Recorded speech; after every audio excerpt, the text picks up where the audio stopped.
يلا بسم الله الرحمن الرحيم الحمد لله رب العالمين والصلاة والسلام على سيد الأنبياء والمرسلين نبينا محمد وعلى آله وصحبه أجمعين أما بعد. Imam Ghazali, he kind of closed the previous section. What he's going to do now is he's going to mention a number of ayat. We had said that there are three major things that arrogance applies to. So arrogance with Allah subhanahu wa ta'ala, arrogance with the messenger, and arrogance with others. So what we're going to be talking about in closing up this section here is he's going to mention a number of ayat that actually condemn arrogance, so that we can understand how dangerous it is and how problematic it is, bi-idhnillahi ta'ala. And then move on to the different levels and the different layers of arrogance. May Allah subhanahu wa ta'ala protect us from that. So the first of them, Allah subhanahu wa ta'ala says, قِيلَ ادْخُلُوا أَبْوَابَ جَهَنَّمَ خَالِدِينَ فِيهَا فَبِئْسَ مَثْوَى الْمُتَكَبِّرِينَ وَسِيقَ الَّذِينَ اتَّقَوْا رَبَّهُمْ إِلَى الْجَنَّةِ زُمَرًا حَتَّى إِذَا جَاءُوهَا وَفُتِحَتْ أَبْوَابُهَا وَقَالَ لَهُمْ خَزَنَتُهَا سَلَامٌ عَلَيْكُمْ طِبْتُمْ فَادْخُلُوهَا خَالِدِينَ. It will be said, enter the gates of hell, there you will remain. How evil is the abode of the arrogant. Those who are mindful of their Lord, those who had taqwa, will be led in throngs to paradise or to the gardens. When they arrive, they will find its gates wide open, and its keepers will say to them, peace be upon you, you have been good, come in, you are here to stay. So over here, what stands out to you in this verse? Right, so what's really important here is Allah subhanahu wa ta'ala, He says, what is the thing that led most of the people to the hellfire? It's arrogance. And we had mentioned some of the problems and some of the issues with arrogance before, but essentially, if we look at, for example, Iblis, the shaitan, does he believe in Allah subhanahu wa ta'ala? Yes. Yeah, 100%. Would Allah subhanahu wa ta'ala punish him just for not prostrating? Like, how often do we disobey Allah? Right, like, unfortunately, very often, right? So we disobey Allah subhanahu wa ta'ala a lot, but what makes us different? Like, all Iblis didn't do was one sajda, right? We seek istighfar, right? We seek forgiveness from Allah subhanahu wa ta'ala, and he didn't. Okay, what prevented him from seeking forgiveness? He thought he was better than. Right, it's arrogance, man. He was not just that. He's like, I'm not going to seek forgiveness. Basically, the thought process is, I'm not going to seek forgiveness for this action because what? Because I'm better than him, and he is not deserving of me putting my head to the ground and putting my head to the floor. And that's what gets him thrown into the hellfire. May Allah subhanahu wa ta'ala protect us from that. But over here, Allah subhanahu wa ta'ala, He doesn't say like, فَبِئْسَ مَثْوَى الْكَافِرِينَ, right? He doesn't talk about the disbelievers. Here He's talking about very specifically those that are arrogant. And then what Allah subhanahu wa ta'ala usually does is like, right, you usually have this balance. He starts off by talking about the mutakabbirin. Who are the people who complement them? Like so the mutakabbirin are the yin, what is the yang? Who are the people on the other side? There has to be a balance, right? Allah doesn't mention humility here, like directly. What does He mention here? Right, the mindful of Him, right? So He, Azza wa Jal, what does He call them? He calls them, where's muttaqin? وَسِيقَ الَّذِينَ اتَّقَوْا, right? Those who have taqwa. Meaning that the people who are arrogant, they don't have what? They don't have taqwa. What is taqwa? So fear is one translation. I'm not the biggest fan. Right, is God consciousness, like being aware of Allah subhanahu wa ta'ala. And why is that so important? So you guys had, the first immediate response you guys had for the arrogant, the opposite is what? The one who is humble. What is the relationship between that and taqwa? So we had said that the people who enter the hellfire are the ones who are arrogant, yes? And I said, okay, and Allah subhanahu wa ta'ala compliments them, and your first initial reaction was the one who is humble, yes? Which is fine, right? Like it's not a wrong answer. But Allah Azza wa Jal, He says, الَّذِينَ اتَّقَوْا, right? Those individuals who have taqwa. So what is the relationship between taqwa and humility? It's not possible to have taqwa without humility, right? I can't have God consciousness without that. Why? Right, it's the one whose heart is soft, right? It's the one whose heart is open that Allah subhanahu wa ta'ala will enter it. Right, but if I have a hard, stern heart, can I ever have taqwa? Why? Who am I reliant on in that situation? So if I'm hard-hearted and I'm arrogant and I'm stern, who am I relying on? I rely on myself. And subhanAllah, man, I just came across this quote yesterday. And I was like, I thought it was so telling of the situation that we face. And a lot of people, they talk about the mental health crisis in the United States. I actually think it's a crisis of spirituality. I think that's the bigger problem. And the reason that I say that is because everyone, and it doesn't matter what faith you are, the way they treat like the mental health industry, it's almost like this is the church that you have to go to seek your penance. This doesn't mean that there aren't good strategies. It doesn't mean that there aren't good therapies, right? Like, I'm not here to dismiss it completely. But I will say this with confidence, is that with the increase of counselors and therapists and life coaches and psychologists and psychiatrists and medication, what have we cured? It's gotten worse. Suicides have gone up. Anxiety's gone up. Depression has gone up. What have we cured? Right, if that was the solution, why isn't it solving anything? I feel like when people went through hardships before, they would find faith, and now they're finding like medication and like talking to therapists and like 100%. relying on people to help them. I agree. I'm with you 100%. So the problem is actually removing God. And the more we remove God, it's very natural for us as humans, like we want to rely on something. Yes? Like we want to rely on something. And if I'm in a secular paradigm and I remove God, what will I begin relying on? Shaitan. Well, if I don't believe in God, I can't imagine believing in Shaitan, but maybe some people. Okay, maybe yourself. Okay, other people. You start relying on the government, right? You start relying on the state a lot. You expect the state to do everything for you, right? Like, so there's just like this general expectation that, oh, they should do this and they should do that and they should do this. Because we always want to outsource our problems. And for us as Muslims, like, yeah, that's good. You know, obviously we want to do that with Allah subhanahu wa ta'ala. Like you look for a different state of authority. Yeah, you're seeking authority, right? You're seeking authority so that they can help you solve this problem. And before, what had happened, like during the 70s, when people had like mental health issues, or they had problems, or they had psychological issues, where did we send them? To mental health institutes. Like, why did that stop? Because isn't there a call to bring those back now? Or no? Have you guys heard this? There's a call to bring back the mental health institutions. Okay, well, why did they stop that? I mean, it's amazing how history is just like very cyclical. But how come that's a problem? Why did they close down? Maybe they want to isolate people. Like, types of stigma. Yeah, like the stigma. Maybe. I can't imagine stigma causing the closing of an entire industry. Are they closed? Yeah. Is it because it doesn't benefit? Like, do they get monetary benefits? So initially there was a lot of funding from the government, but the government stopped the funding. Why? Right. So the problem is like there was no oversight for any of these things. There was a lot of experiments that were going on. A lot of eugenics were happening. Like they're sterilizing people. Like there's a lot of abuse that was happening in those spaces. And what did people start doing? They're like, wait a minute, what's going on here? Right? Because they had relatives that were in this space. It's very easy when you have people who don't have relatives and people aren't really asking about them. But if you have a group of people now where other people are asking about, hey, what's going on? What kind of treatment are these people receiving? What is it that's actually happening in these institutions? And the more the stuff comes to light, the more people are like, yo, this is horrible. This is atrocious.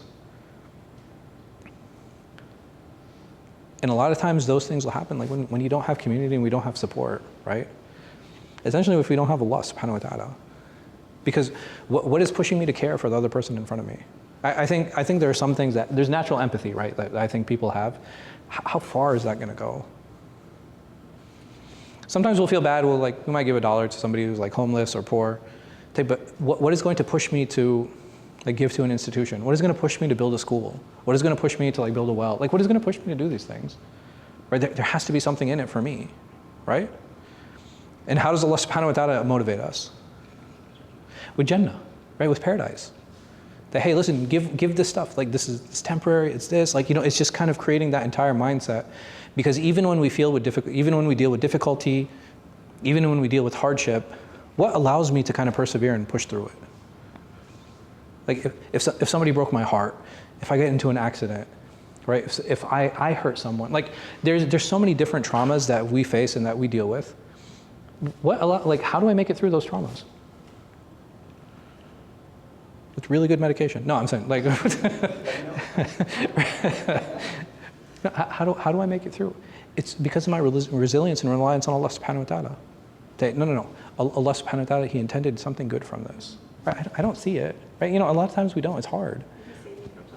Right? Maybe He saved me from something else. Right? Like I think it becomes a lot easier to come up with coping mechanisms when we know that no.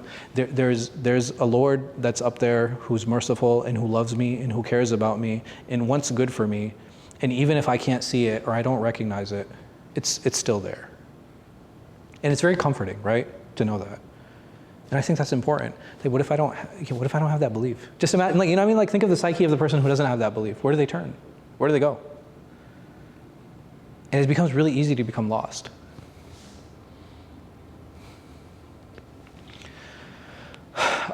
So He Azza wa Jal, He goes on to say that the most severely punished people in hell are the ones who were defiant. And He says, ثم لننزعن من كل شيعة أيهم أشد على الرحمن عتية, that we shall seize out of each group those who are most disobedient toward the Lord of mercy. And over here, the most disobedient, who is He Azza wa Jal talking about? Right, He's talking about people who are super arrogant, right? This is not somebody who is just like a heathen. This is not somebody who is like engaged in zina and drinking and gambling, right? Like, this is not necessarily that person. It is the person that's arrogant. And how do we know that? Who is the epitome of arrogance who Allah subhanahu wa ta'ala mentions in the Quran? And then who? Fir'aun. Ahsant. Right? Because Fir'aun, what does he say? Allah subhanahu wa ta'ala, He says, إِلَهُكُمْ إِلَهٌ وَاحِدٌ فَالَّذِينَ لَا يُؤْمِنُونَ بِالْآخِرَةِ قُلُوبُهُمْ مُنْكِرَةٌ وَهُمْ مُسْتَكْبِرُونَ, that your God is the one God. As for those who deny the life to come, their hearts refuse to admit the truth and they are arrogant. Who are the people who deny the akhirah? Which group of people is Allah subhanahu wa ta'ala discussing and talking about here? Which non-believers? There's a lot of groups of non-believers. Who specifically denied the akhirah and the resurrection? No, they believe in something. They believe in like a purgatory. Yeah. The Quraysh, excellent. Right. So the Quraysh, they didn't believe in it. And if you don't believe that there's any afterlife, in my heart I also believe that what? There's no punishment. There's no accountability. I can do whatever I want. Like it's like the original YOLO, right? They'll do whatever they want. It's okay, I'm a boomer, I can say that. So like you have this group of people that just didn't care about what was to come, didn't care of what was to happen, and they're like, this is it. I'm going to do everything that I possibly can here. I'm going to do as much as I can here, because this is the only limited amount of time and the limited amount of life that I have. Allah subhanahu wa ta'ala, He also says, يَقُولُ الَّذِينَ اسْتُضْعِفُوا لِلَّذِينَ اسْتَكْبَرُوا لَوْلَا أَنْتُمْ لَكُنَّا مُؤْمِنِينَ. As those who are oppressed will say to the oppressors, if it were not for you, we would have been believers. Meaning what? That not only were these oppressive, arrogant people misguided, what would they do? They would misguide others too. They would misguide others. They would encourage others to do bad. They would encourage others to do evil. Right? They would constantly be putting people down. And any time that they tried to get practicing or they would start getting religious, what would they do? They start ridiculing them. Right? They start making fun of them. They start putting them down. This is exactly what the Quraysh did. Right? They would ridicule. They would oppress. They would harm. Right? They would curse. They would do all of these things with people who were believers. He says, إِنَّ الَّذِينَ يَسْتَكْبِرُونَ عَنْ عِبَادَتِي سَيَدْخِلُونَ جَهَنَّمَ دَاخِرِينَ, that those who are too proud to serve me will enter hell humiliated. So it's interesting here how Azza wa Jal, He says that those people who are too proud to serve me. What does that mean? Like they can't bow down. Right, they can't bow down. Right, they see themselves and they look at themselves so highly that they can't even bring themselves down towards someone. SubhanAllah. I had never thought about this, but one of my friends, he had become Muslim, and he was like, man, you know what the hardest thing was for me when I became Muslim? I was like, what's that? He was like, doing sajda. And I was like, I never thought about it. I was like, it's like a normal thing. You just make sajda. And he's like, yeah, man. He's like, I had never You know what I mean? Like I came from such a world where all you had to do was show your strength. Like that's your entire life was showing your strength. And he was like, I could never imagine like having to submit and bow down in that way. It's like, it was so difficult, it was so challenging for him. But subhanAllah, it really shows like a person can get that proud. A person really can love themselves that much. It's like, no, I will bow down to no one. I will submit to no one. I will show humility to no one. But may Allah protect us. He Azza wa Jal, he says, سَأَصْرِفُ عَنْ آيَاتِ الَّذِينَ يَتَّكَبَّرُونَ فِي الْأَرْضِ بِغَيْرِ الْحَقِّ. I will keep distracted from my signs those who behave arrogantly on earth without any right. This is an important ayah in the sense that, okay, man, we see people who are doing evil things. We see people who are doing foul things. We see people taking advantage of others, but they're still successful in a material sense, right? It's like, man, why does this person have so much? And not just that, it's like his business keeps growing. He keeps doing better. What is this verse telling us? What is Allah subhanahu wa ta'ala basically done with that person? He's left him to be. It's like, okay, you want this world? It's yours. Take it, have it. I'm scaring myself, but it's okay. I'm keeping an eye out, inshallah. Maybe my shoes are better this time. But like, Allah subhanahu wa ta'ala, He will give people an opportunity to come back to Him, but if a person rejects those opportunities time and time again, what does He do? He just lets them be. He lets them go. And it's interesting because the companions, they would say, you know when they would get worried? When they go. Huh? When things were getting too good. So when the empire started expanding and all this money started coming in, they were like, I don't know about this. Like this doesn't, you know, something's not right. Something doesn't feel good. They would actually look forward to what? To being tested. They would look forward to being challenged. They would look forward to being pushed. Right? Because it was in those signs, and like in those moments, they're like, okay, alhamdulillah, I know that Allah still loves me. Because if He didn't, He would just let me go. You know, it's a very different mindset, right? Like we wouldn't imagine it like that. Like we wouldn't engage with Allah subhanahu wa ta'ala like that. Well, I think because we try to humanize Allah subhanahu wa ta'ala sometimes, in that, oh, if somebody's happy with me, what do? What is the love language? They'll give, right? It's like, oh, they'll give me more. And we would imagine that, okay, well, you know, if I make my prayers on time, Allah is going to give me a good job, right? If I'm fasting, Allah, you know, will bless me with marriage. If I give my zakat, Allah subhanahu wa ta'ala will bless me with children, right? Like, it's a very, but what happens in that type of relationship? It becomes very transactional, right? Any element of sincerity that could have been there, what happens to it? It's gone, it disappears. So instead, what does Allah subhanahu wa ta'ala make the relationship like? It doesn't matter what you do, you will never be able to repay me. Right? And that sometimes that's tough. Like we can literally never repay Allah subhanahu wa ta'ala, ever. And it's amazing, Allah subhanahu wa ta'ala, He says that وَإِن تَعُدُّوا نِعْمَةَ اللَّهِ لَا تُحْصُوهَا. He says that if you try to count a blessing. Isn't that wild? If you try to count a blessing of Allah, you're unable to. Just the ability to hear, taste. Right, not that long ago, right? You're just talking about a few years ago, like some of us lost our taste. Right, and like how terrible that is. Like, and taste is, it's a sensory that is so easy to overlook. Like, it's something like we don't really think about. Right, just imagine just losing that, you know, the effect that it had. It's like, man, I don't feel like eating anymore. Like, I lost my appetite. I don't want to, you know what I mean? Like, I don't feel like going out. Like, these small, simple things, if we have the ability to actually be thankful for them, it helps us engage with Allah subhanahu wa ta'ala in a much more meaningful way.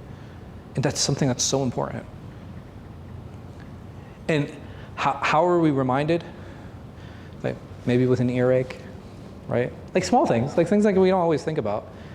But how many of you have had like that earache and like it was like, you know, just like a couple days? Okay, well, how much more do you appreciate your hearing now? Right? Or if like you get an eye infection, right? How much pain you have. Or for those of us that maybe get migraines sometimes, right? Like just the ability to see, right? Because just the light is just bothering you. Right? So we have all these challenges and we have all these things. And Allah subhanahu wa ta'ala, He gives those things time and again. Why? just to remind us and be like, hey, get back on the path. And there might be small things that we don't think about, like, maybe you stubbed your toe, maybe a paper cut. Okay, just take those as reminders, right? Those should be a means and a ways for us to draw near to Allah subhanahu wa ta'ala and to better our relationship with Him azza wa jal. It said in interpretation, I will lift the understanding of the Quran from their hearts, and in some interpretations, I will veil their hearts from the divine kingdom. So Allah subhanahu wa ta'ala, He says in different verses, right? Like, خَتَمَ اللَّهُ عَلَىٰ قُلُوبِهِمْ, like Allah subhanahu wa ta'ala puts a seal on their hearts. Allah subhanahu wa ta'ala like lifts it away. Meaning, here, the dangerous thing about this is that there are people who might have Quran in their hearts. Well, what happens? I'm sorry? Right, it's something, maybe it's just lip service. But just because I have it in my heart, it doesn't mean what? That it's going to stay. Just the fact that I'm able to hold on to that, this is a blessing from Allah subhanahu wa ta'ala. Just the fact that I'm able to continue practicing that, that's a blessing from Allah subhanahu wa ta'ala. Ibn al-Qayyim, he has a really beautiful saying. He says, "Ash-shukr yahtaji li-shukr." He said that being thankful, in itself, that ability, it requires thanks. Right? Just the ability for me to be thankful, just the ability that Allah subhanahu wa ta'ala allowed me to recognize that I need to be thankful, that in and of itself requires thanks. And we forget that, right? Like, just the fact that Allah subhanahu wa ta'ala, He's opened my heart and helps me recognize like my weakness. He helps me recognize like maybe I'm a coward, maybe I'm unkind, maybe I'm not generous, right? Like, just the recognition of those things, sometimes it makes us sad, right? Like, if I look in that spiritual mirror and I see somebody who's unkind, and I see somebody who's a coward, and I see somebody who's like very cheap, do I like looking at that person? No. I don't, right? But even in that moment, I should be thankful. Why? You're not them, right? Huh? Knowledge. Because Allah subhanahu wa ta'ala gave me the ability to recognize and acknowledge that. How many people go through life and they never see that in their lives? Like, ever. Some people die like that, and may Allah protect us from that. Right? They just never see these shortcomings. They never saw like that path forward. They never saw that space to grow. Ibn Jurayj said, I will divert them from reflecting upon it and taking lessons from it. So this idea, like we'll see it time and again throughout the Quran, is like in our engagement with the book of Allah subhanahu wa ta'ala, right? Our engagement of the Quran. Why is that so important? Why does Allah subhanahu wa ta'ala keep telling us to go back to His book? Why can't I be like, yeah, I read that?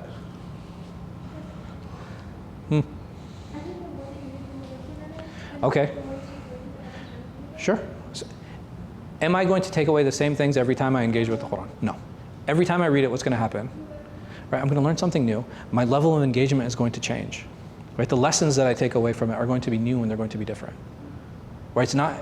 And subhanAllah, the Quran is such an amazing book that every time I look at it, every time I read it, not just that, from the last time I read it until now, have I experienced new things?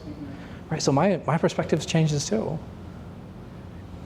And a lot of times we think, yes, this was revealed to the Prophet ﷺ, and there were specific situations where it was revealed, and he, Allah told him this, and he ﷺ responded in this way or that way, X, Y, Z. Well, part of the reason the Quran was revealed was for me too. Like, when I open it and I hear that verse, and it applies to me, that was one of the reasons that verse was revealed. Because, we're not in active conversation with Allah, right? It's more like, there's a lot of stuff we ask for. there's a lot of praise that we make of Him. There's a lot of hope that we have in Him. But sometimes, like, knowing what Allah is saying to us, it could be challenging because we don't hear it and we don't engage it, we don't see it. Well, when we open the book of Allah subhanahu wa ta'ala, that's our conversation. Right? That's Allah subhanahu wa ta'ala speaking to me.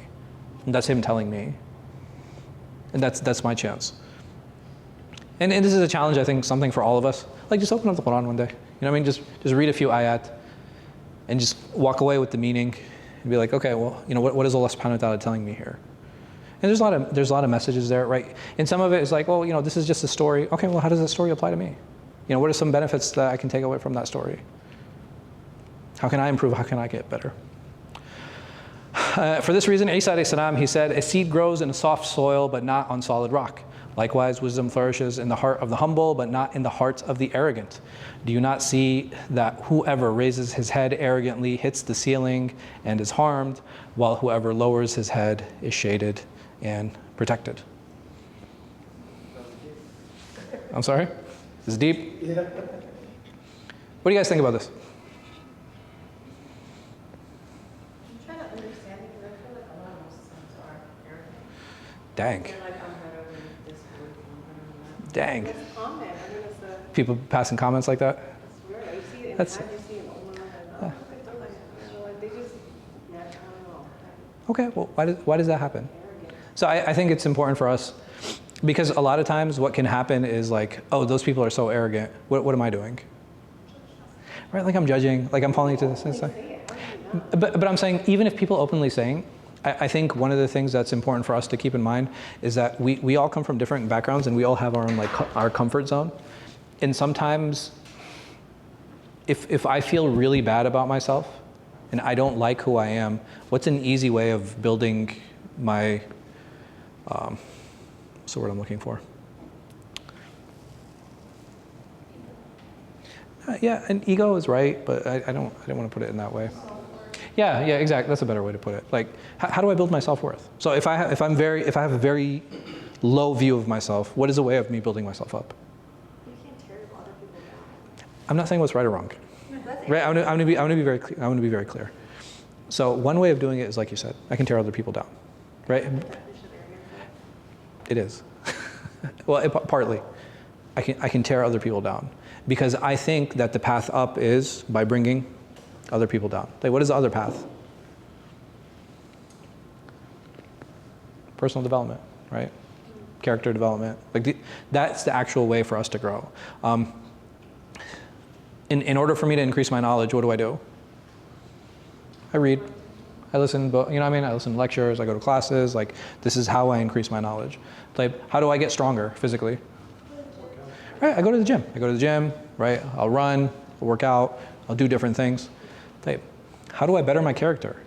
You read the Quran. I'm sorry? You read the Quran. Say it again? I said read the Quran. Read the Quran? Absolutely. Oh, and it's not just reading the Quran. Understand. Right, so I think sohbah is really important, right? Being around righteous people. I think that's something that's really important because every single one of these like categories, they all have their different staminas, right? So you can have your physical stamina, you can have your religious stamina, right? Like you have your social stamina, you have all of these things. They're all essentially different muscles that I need to work out.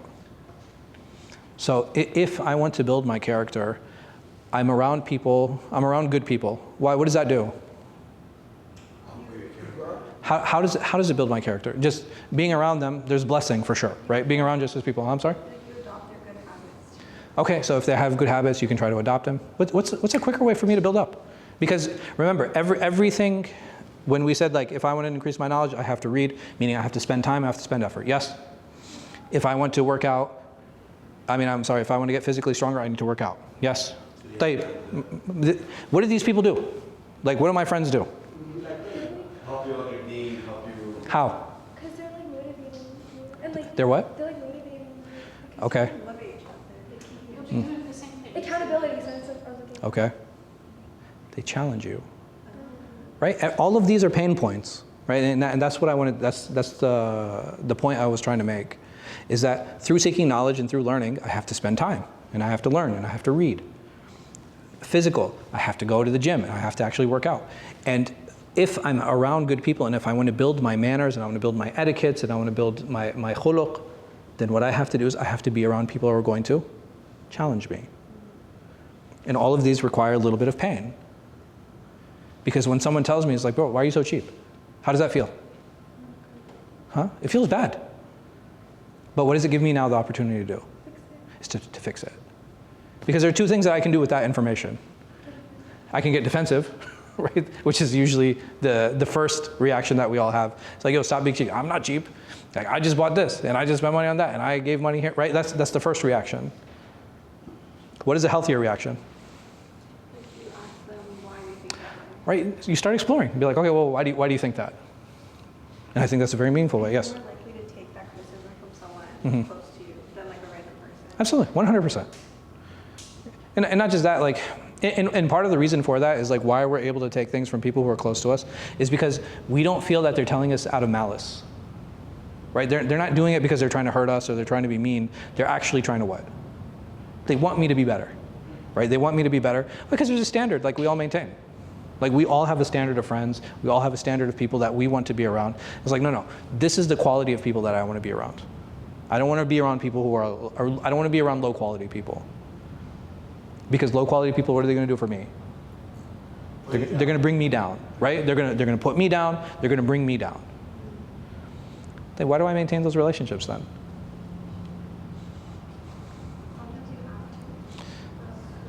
That's interesting. You have to. Okay? You're very close. You're onto something. Why do I have to? It can make me feel better about myself, for sure. There's a sense of social obligation that's there, right?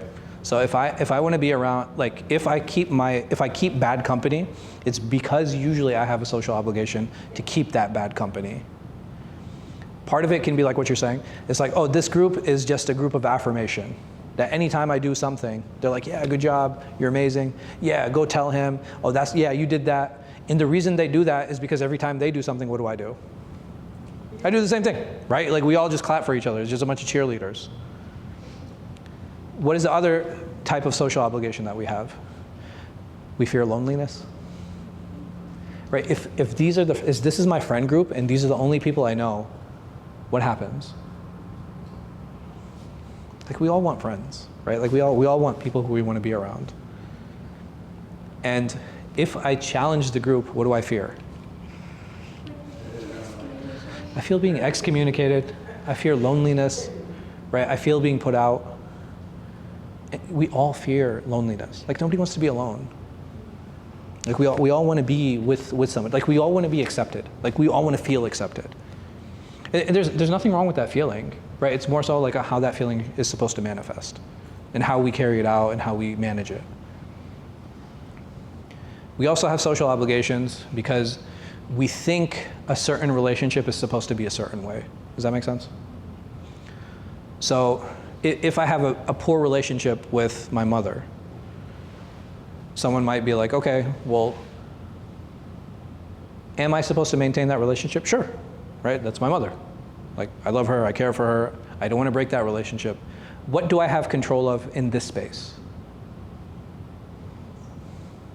Or I have no control? Huh? Okay, I can control my reactions, for sure. What else?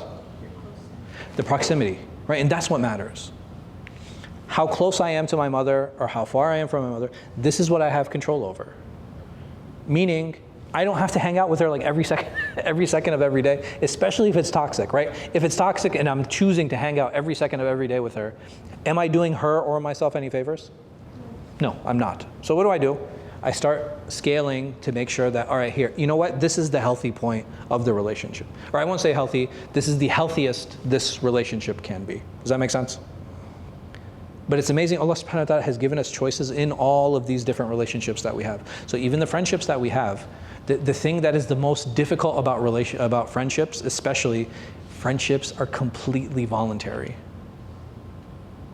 And that's hard, right? That's tough. But at the end of the day, if this person is toxic to me, I have a choice to do what? Cut him off. Be like, you know, I'm good. I don't need this relationship in my life. And the other thing that he really points out is that people who are really arrogant, they don't have wisdom. And what does wisdom mean? Wisdom means that they're not actually able to navigate situations and scenarios in a meaningful way, right? There's always going to be a better way of doing that. Because wisdom and knowledge are two different things, right? Knowing the paths and knowing which pathway to take, these are two different things. And that's what wisdom does. In arrogance, I feel that any pathway I take should be successful. Does that make sense? And that's why it doesn't matter. Like I don't seek to be wise, because every decision I make is the right one anyway. And that's why we don't think about these things, and that's why it's difficult to be wise in those scenarios. Wisdom only comes with humility. Why? Because we're willing to listen to others. We're willing to recognize that we're wrong. We're willing to recognize our shortcomings. We're willing to engage. We're willing to experiment. Right? People who are arrogant, it's very rare that they want to experiment. Things should work because that is the way that they imagine them, and that's the way that they think about them.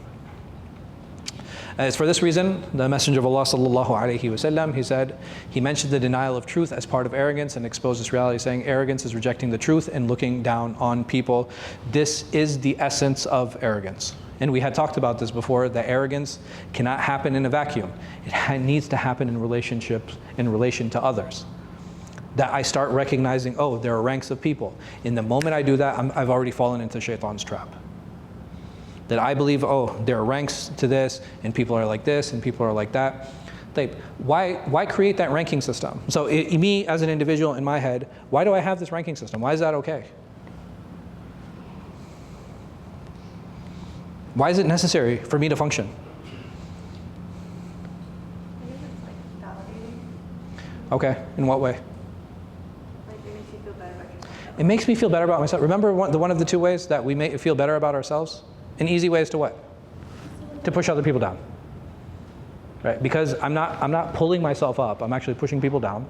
Right? That's one way of doing it, and that's why that ranking system is important. And that's the only way that I can feel better about myself. And which is so sad, right? Like think about that. The only way I can feel better about myself is in relation to others. Meaning that if you put me in a room alone by myself, what's going to happen? Right? I'm not going to feel good about myself because now I'm forced to deal with myself. And essentially people who are very arrogant, they don't like themselves, right? They don't. Like there's a lot of self-hate. There's a lot of self-hate there. So I think the nice thing about the one who's humble, they can learn to forgive themselves. So even if I don't like myself, which is fine, right? Like I think sometimes it happens, like we're at different points in our lives where it's like, I really hate my decisions, I really hate who I am, I really hate what I've done. Okay, that's cool, that's fine. Like it hurts, right? It sucks. Okay, what am I gonna do about it? Allah has now opened my heart. I can throw a pity party, right? I can sit here like, woe is me, I'm so sad, I'm so evil, I'm so bad. And usually what happens in those situations? I start isolating myself more and more and more and more. And I end up by myself. And what happens to those thoughts? They start spiraling. Because who's having a great time? The shaitan. He's enjoying, like he's in my head and he's playing all kinds of drums, right? Like he is loving it. He's loving it, he's enjoying it, and I'm just feeding him more and more. But in order to break out of that, as well, I had watched a video on this recently too. It's like a lot of times we'll get into like a mental slump, right? Like there are times where we just don't feel like doing things and we feel slow and we don't. And he was saying the only way to get out of that mental slump is actually to physically move, like just to get up and go. It's very similar, and we have this prophetic advice that if a person is angry and they're standing, what should they do? They should sit down, and if they're sitting down, they should lay down, right? Like so, just this idea of physical movement. The idea of having these 5 daily prayers, right? Meaning that, can I just lay in bed for 24 hours straight?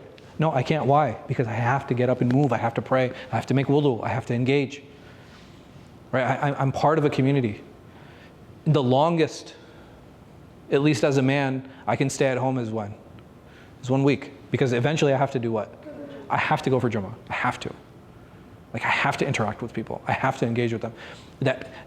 Regardless of a person is an extrovert or an introvert, we all have a social battery and it has to be recharged. It has to be. Have you heard of the loneliness epidemic? Oh, the lonely man epidemic? Yes, I have. People, I also heard people say that shouldn't be possible for Muslim men because they're like forced to go to Jummah and like Yes. like interact with each other. So they're not forced to interact. Well, I mean, Yeah. No, I'm saying like here, I agree with you in the sense that within an Islamic paradigm, that should be heavily mitigated because of their forced movement into the public sphere, into the public space. Now, are there people who don't take advantage of it? Yeah, unfortunately, there are. But even that, it's important that someone might be like, oh, well, don't you have to give salam? Like if you're in the masjid, I mean, like you have to. And people, so usually people who are like that, you know what they'll do? They'll go to a masjid that they don't frequent, just so they don't have to interact with people. well, they can't complain about I agree. Yeah. Like here, I can agree with you in the sense that as a Muslim man, do I have an excuse? No, I don't. That much I agree with 100%. I think there are too many avenues to success, And if I'm not taking them, that is by choice, right? I'm making an active choice to avoid bettering myself and engaging in a meaningful way. So that I definitely agree with, but like, it's just, it's very frustrating. Like I said, Ben, to me, it's just it's a spiritual epidemic that's happening right now. I think that is the biggest problem. I think a lot of us don't know how to forgive ourselves. I think that's a big problem. We keep trying to run away from things, and it's just like, no, dude, just embrace who you are. It's okay. Like, you know, we're all broken, you know, like in one way or another. We're all in need of Allah subhanahu wa ta'ala. Like, we're all on this journey together. You know what I mean? Like, okay, yeah, stuff sucks. It's cool. It happens. All right, what are we going to do about it? How are we going to get better? And, you know, for the companions, what did they do? They would go to the Prophet ﷺ. You know what I mean? Like, had a bad day. Or they would feel, you know what I mean? They would feel down. And what would he ﷺ do? He would cheer them up, right? Like, he'd make them feel better. He'd make them feel happier about themselves. And they would do that with each other too. Or sometimes they would just empathize. Do you guys know the story of Handala? Very famous story. So Handala, he was walking in the street one day, and he was like, pity party. He was sad, you know. He was walking around. And Abu Bakr, he sees him, and he's like, Handala, what's going on? Like, what's good? He's like, man, I'm really upset. He's like, well, why is that? He said, every time I'm with the Prophet ﷺ, like, my iman is so high. Like, I feel amazing. He's like, and as soon as I go home, I forget about Allah. And I just like get caught up in dealing with my family and like, you know, their issues and things like that. And Abu Bakr goes, he's like, dang, me too. They're like, man, we need to go to the Prophet ﷺ. Like, how do we, you know what I mean? Like, what do we do? So they go to the Prophet ﷺ, and he sallallahu alaihi wasallam, he said, listen, had you been like you were with me outside, he said, I promise the angels would descend from the sky and they would walk around and they would hold your hands. Meaning what? There's a time for this and a time for that. Right? You're not going to be on a spiritual high all the time. And this hadith is so important for another thing. Unfortunately, I think we live in a generation now where we associate dopamine hits with iman. Right? So like those high moments, it's like, oh man, hey, how was the talk? Dude, it was such a vibe, and like this and that. It's like, okay, well, what did you learn? Yeah, it was dope. You know, it's like, okay, well, you know, just like, you know, what was the topic about? Oh, let me look at the flyer real quick. And it's like, okay, if the purpose was to go and get the barakah of the gathering, that's fine, right? I'm never going to be mad. I'm never going to be upset. It's like, no. Listen, I wasn't really going to listen, man. Like, I just wanted to get out of the house, and I wanted to go a space and a place, and I knew that the places of knowledge are places of barakah, and I wanted some of that barakah. Alhamdulillah. May Allah bless you, increase you. I think that's amazing. But if you actually went to go and educate yourself, and all you did was look around to see who was there and who was not there, or to see which girls were there and which girls were not there, that's a problem, right? That's an issue, because that has now clouded your sincerity, and any blessing that could have been there, what happens? It gets removed. Right? That's a problem. That's an issue. Oh, well, where should I go? Go where you're benefiting. Go where you're actually building. Like, if you're able to walk away, and it's like, now I'm walking away with something meaningful. I now have different skills that I didn't have before. I have an understanding that I didn't take away before. That's where you need to keep going. That's where you need to benefit. And where can you go? Go anywhere. The DMV is full. Like, you guys have zero excuse. I'm so jealous of you guys. Oh my God, you don't understand. You don't understand the level of jealousy I have for you guys. I used to have to drive like an hour and a half to the city. We live in Connecticut, so we used to go to New York, just because I wanted a good khutbah. Just because I wanted to attend like a regular class. I'm like, you guys drive 5 minutes? I'm like, oh my God, like what excuses do you have? Like what? And it's like, you guys have like, y'all have like a buffet too, you know what I mean? It's like, oh, I'm gonna go over here today, and then I have this over there, and there's a social program over here, and there's a food thing over there, which is so foreign to me. We also have social media. And you have social, I mean, we had AOL back in my day, you know what I mean? So we had, I forgot what the chat was, AIM? Yeah.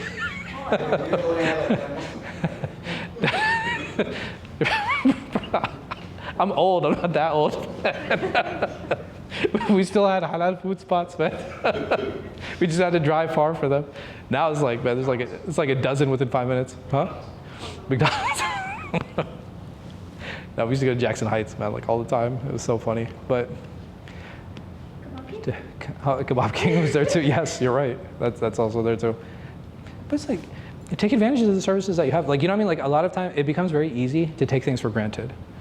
And if you really want value behind these things, be like, okay, listen, I have all of these choices. Just choose one, right? Choose one thing, and be consistent on that. And once you develop the consistency, be like, okay, alhamdulillah, I've been consistent with this for a month or for 2 months. Now let me see if I can add something.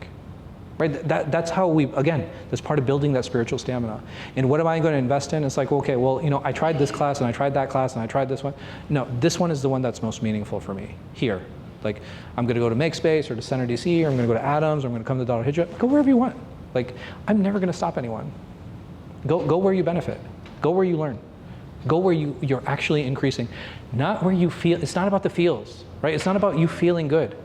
It's about you walking away with something meaningful. Like, no, I have a life skill, and I'm able to implement my religion in a way that I wasn't able to implement it before. I was able to build a relationship now that I know is going to last me and it's going to help me improve. Okay, bismillah. And like that's where you should be. That's the space you need to create. But like I said, I'm like super jelly. Like, may Allah bless you guys and increase you. I really wish we had more offerings when I was younger. Next chapter, inshallah, and we'll do this next week. I think we have a few minutes until Salah anyway. A clarification of the object of arrogance, its degrees, types, and consequences. So basically, he breaks down that there are 3 objects of arrogance. It's arrogance against Allah, arrogance against His messengers, and arrogance against others. So inshallah, we'll be spending more time. Not next week. Next week I'm traveling, but the following week, bi-idhnillahi ta'ala, we'll continue. Tuesday, I'm going to try to make the Tuesday class. Yeah. So who decided it was on Allah and not the angels? You didn't take a vote. We did the vote. You did? Yeah. I don't think you voted. I wasn't able to vote. Oh, okay. It was like 10 or 11 to 4 or something like that for God. Yeah, for divinity. Okay. Anyway, but we'll stop here. Wallahu a'lam wa sallallahu ala khayri khalqin nabiyina Muhammad wa ala alihi wa sallam. If you guys have any questions, anything you'd like to discuss before adhan, we have a little bit of time. So their arrogance has always been a problem, right? Like from the creation of Adam alayhi salam until today. How did it manifest? I think maybe a better question is, how did it manifest during the time of the Prophet sallallahu alaihi wasallam? The first biggest group that showed arrogance was who? The Quraysh, right? They recognized, like, they knew the Prophet sallallahu alaihi wasallam, and they're like, he's actually really an amazing person. He's really trustworthy. He's really honest. I can't imagine him lying about something like this, but it's very foreign to what I know. This is not what our forefathers did. He's trying to undermine, he's trying to change. That was the first type of arrogance that was there. And then he went to Medina. Who did he deal with over there? The Jews. And the Jews, they were like, okay, well, he has the signs of prophethood. He's able to answer all of our questions. We actually know the signs of where the prophet was going to come, which is why we're in Medina in the first place, right? Because we're waiting.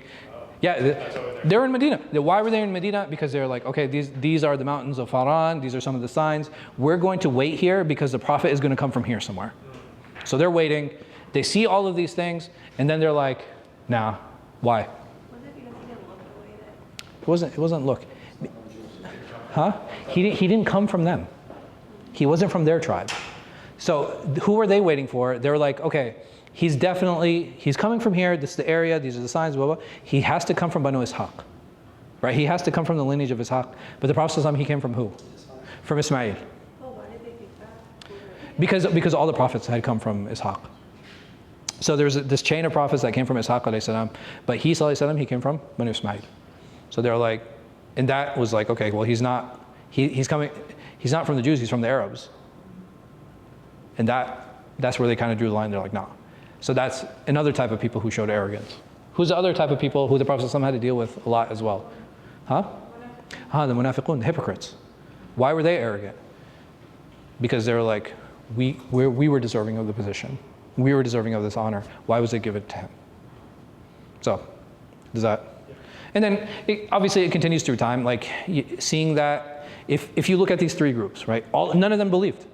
Right? So whether it was Quraysh, whether it was the Jews, whether it was the hypocrites, none of them believed in the Prophet ﷺ. And what prevented them from believing? Arrogance. And that's why it's such a slippery and such a dangerous characteristic. Like, which is why there's so much time that we're spending on it, and why we have to work so hard to, avoid it.